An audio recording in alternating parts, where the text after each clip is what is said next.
5 years back, I had purchased the GoPro Hero 5 Black to document videos on this channel.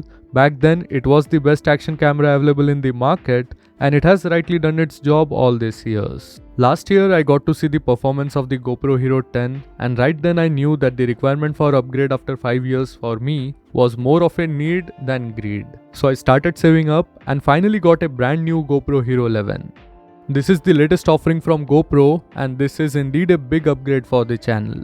I think I can say this on behalf of majority content creators out there that these production upgrades are for you guys who love consuming our content and appreciate them from the other side of the screen. As apart from the content quality, we strive hard for the production quality to bring up the content experience for you guys.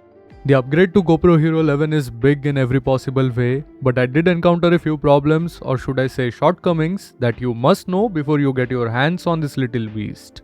Starting off with the big changes, well, there is a megapixel jump from 12 megapixel to 27 megapixel. The sensor is also bigger, but strangely it's now a square sensor instead of the usual rectangular sensor. The GP2 processor is also a big upgrade, not just for image processing, but it also makes the complete user experience a lot faster. It also makes the GoPro capable of handling and stabilizing 5.3K footages at 60 frames per second, which is just amazing. My Hero 5 Black was capable of doing 4K at 30 FPS, while Hero 11 can do 4K at 120 FPS and 2.7K at 240 FPS. These are some crazy numbers. I usually keep my settings at 4K 60 FPS and the outcome is really neat.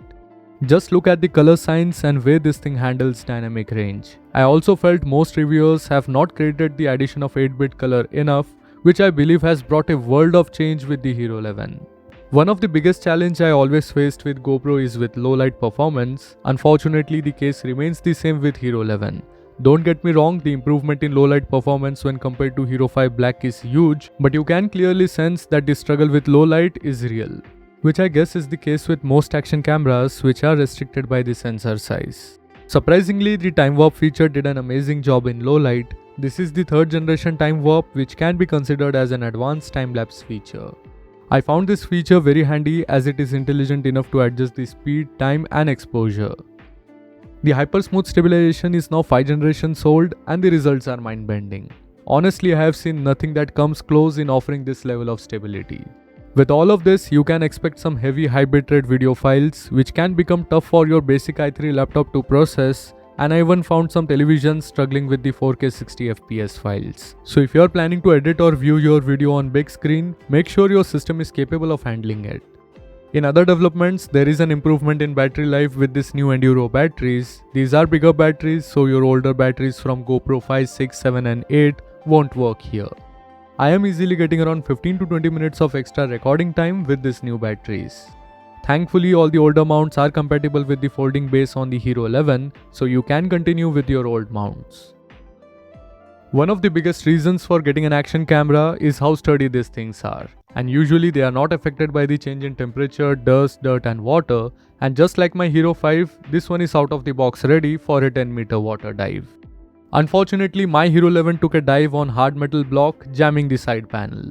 Long story short, the camera behaved like a warrior with no sign of change in its performance. Apparently, I just have to replace the door panel, and this is applicable to stuff like the front lens cover and other modular parts. The GoPro Hero 11 is arguably one of the best action cameras right now, and I'm confident it will serve this channel well in the coming time. This also brings me to the users of Hero 5, 6, 7 and 8 who can definitely consider this as an upgrade with big noticeable change. Let me know in the comments if you want to see some more footages and experiments with GoPro Hero 11. So that's it for this video, and I hope you guys have liked it.